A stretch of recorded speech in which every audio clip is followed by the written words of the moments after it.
All right, hold on to your hats, folks, because Trump's chief mouthpiece, Caroline Leavitt, just delivered an absolute train wreck of a press conference from the Oval Office, and it sent the markets spiraling even further. People were expecting some kind of update on a trade deal, something to calm the nerves, because the market was already tanking today. But nope. Instead, she rolled out the mother of Rachel Moran, who was tragically killed by an illegal immigrant, and used her as a prop to attack Abrego Garcia, who's currently being held in some kind of El Salvadorian concentration camp. And get this. Despite a 9-0 Supreme Court ruling ordering his return to Maryland because they said he was unlawfully detained, and it was a mistake, Trump's basically giving them the middle finger. So, the Trump White House is trying to link Garcia to this horrific murder, which is just disgusting. Now, let's look at the damage. As you can see, a staggering $1.5 trillion was wiped out from the U.S. stock market today. The Dow plunged nearly 2%, the S&P took a 2.5% hit, and the Nasdaq dropped around 3%. The markets are crashing again, and the futures markets are even worse after Leavitt's little show. Here's how the White House teased it. Press briefing by White House press secretary with a special guest. And then, press briefing 4:30. Special guest, tune in. Like it was going to be some kind of feel-good event. Nope, it was Rachel Moran's grieving mother. And here's how it went down. Leavitt, using the mom as a human shield, went on a tirade against Abrego Garcia. It had absolutely nothing to do with anything. Then she asked, "Any questions?" And of course, reporters had questions. They wanted answers about Trump defying the Supreme Court. They wanted to know why Trump was deliberately tanking the economy, throwing us into a potential recession, or even a full-blown depression. Even Federal Reserve Chair Jerome Powell is scratching his head, saying he has no idea what Trump's doing. So, they ask Leavitt, "Hey, can you address this?" And she, in full gaslighting mode, like some North Korean propagandist in a pink dress, goes, "Oops, guess no one has questions. Okay, we're done here." Just like that. Thank you. Does anyone have any questions for Patty or for me? No? I have a question. No? Anybody? Okay. We'll see you all later. The president will be at his dinner later this evening. Thank you for being here this morning. And, surprise, surprise, the markets hated it. They did not appreciate this grotesque PR stunt, using a grieving mother as a prop, and then teasing it like it was some kind of entertainment. And to add insult to injury, Caroline Leavitt continued to spew lies and misrepresent the Supreme Court ruling. Take a look at this. Nothing will change the fact that Abrego Garcia will never be a Maryland father. He will never live in the United States of America again. And the United States Supreme Court ruled unanimously that the President of the United States and the Secretary of State could not be compelled to forcibly retrieve this citizen of El Salvador who is currently locked up in a maximum security prison in his home country due to his MS-13 membership. Now, it's important to remember, as we've reported before, that today, Judge Boasberg in D.C. found probable cause that Trump administration officials have committed criminal contempt. And Boasberg has the power to appoint a special prosecutor, independent of Trump's corrupt DOJ, to go after those crimes.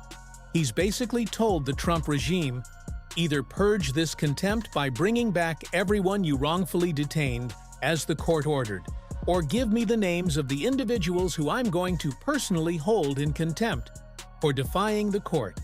So, yeah, a lot's happening. Also, Trump, for some inexplicable reason, is appealing Judge Zinus's order in Maryland, which told him to facilitate Garcia's return and detail the steps he's taking to comply with the Supreme Court ruling. He's going to look like a complete and utter idiot when he gets to the Fourth Circuit Court of Appeals. Now, let's switch gears to Jerome Powell's press conference at the Economic Club in Chicago. Here's what he had to say. tariffs are highly likely to generate at least a temporary rise in inflation. The inflationary effects could also be more persistent. Avoiding that outcome will depend on the size of the effects, on how long it takes for them to pass through fully to prices, and ultimately on keeping longer-term inflation expectations well anchored. Yeah, basically, Powell's saying Trump's deliberately tanking the economy. And here he says it again. The level of tariff increases announced so far is significantly larger than anticipated, and the same is likely to be true of the economic effects, which will include higher inflation and slower growth. Yeah, basically, Powell's saying Trump's deliberately tanking the economy. And here he says it again. And here he's actually comparing Trump's tariffs to the Smoot-Hawley tariffs of 1930, which, you know, triggered the Great Depression. And he's saying even those weren't as bad as Trump's current tariffs, like his insane 245% tariff on China. Let me just agree that what comes back very strongly, and everyone will understand this. These are very fundamental changes in, long held in some cases policies in the United States, and there's not any real experience. I mean, the Smoot-Hawley tariffs were actually not this large, and they were 95 years ago, so there isn't a modern experience of how to think about this.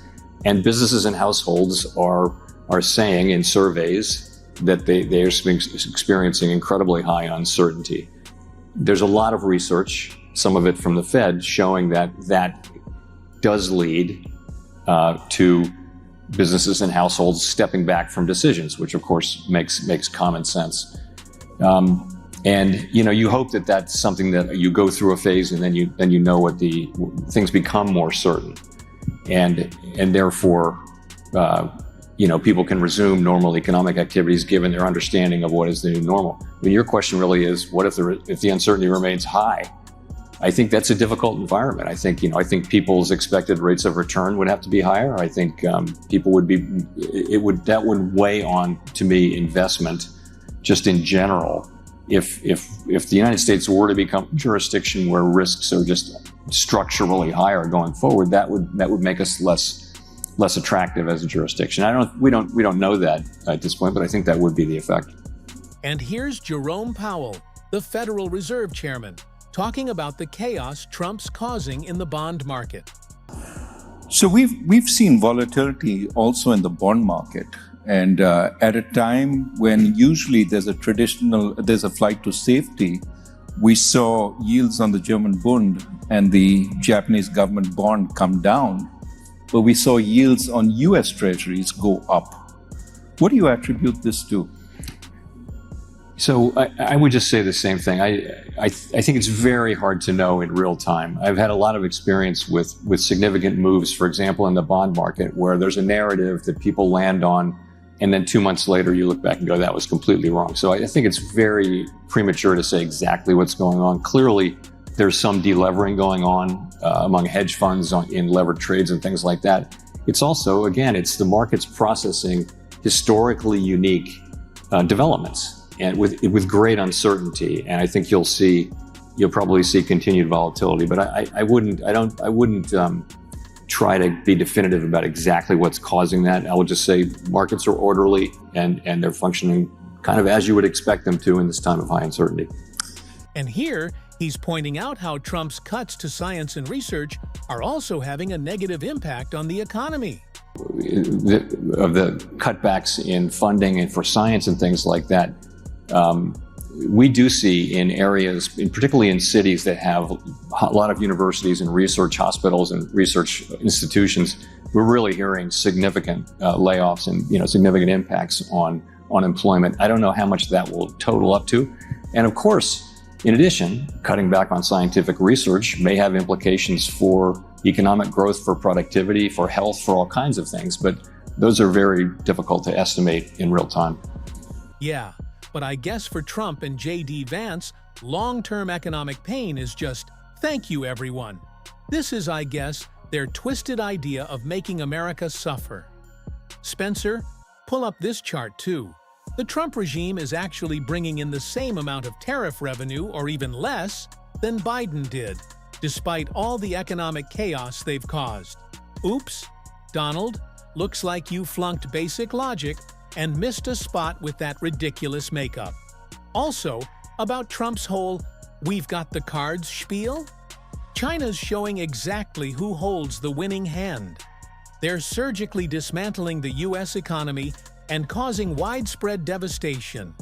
And Trump and his crew are too clueless to even realize what's happening. Chinese refineries are importing record amounts of Canadian crude after slashing U.S. oil purchases by a staggering 90% because of this trade war. In other words, Trump started a fight, and he's getting his ass handed to him. They've also stopped exporting rare earth minerals to the U.S., which will have a massive impact. And to add insult to injury, the Chinese embassy in the U.S. is straight up mocking Trump with his tiny stubby fingers, basically saying, "Who's holding the cards now, Donald?" That's the latest. We'll bring you more updates as they come in. Hit that subscribe button. Let's get to 10,000 subscribers. Thanks for watching.